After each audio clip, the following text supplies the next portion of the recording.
এই শোনো, আমাকে 10,000 টাকা দাও তো। 10,000 টাকা? হ্যাঁ, জামা কাপড়ের সেল চলছে, আমার কিছু জামা কাপড় কেনাকাটার আছে। আমার কাছে কোনো টাকা পয়সা নেই। মজা করো না তো, এটা কি কখনো সম্ভব? তোমার কাছে 10,000 টাকাও নেই? আরে বাবা, সত্যি আমার কাছে কোনো টাকা পয়সা নেই। থাকলে কি দিই না নাকি? আমার পার্সটাও খালি পড়ে রয়েছে, নেই আমার কাছে।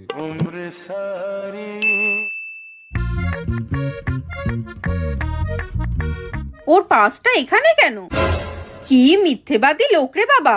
ও বললো যে ওর পার্সে কোনো টাকা নেই, তাহলে এগুলো কোথা দিয়ে আসলো?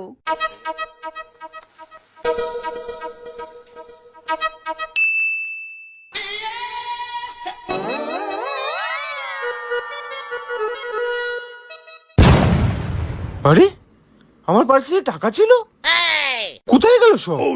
এই কি গো, এটা শোনো তো।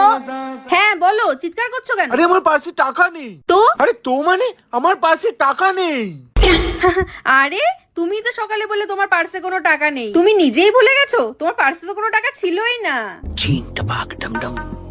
খালি ছিল তো তোমার পার্সটা, তাই না? হ্যাঁ হ্যাঁ, আমার পার্স তো খালি ছিল। হ্যাঁ হ্যাঁ।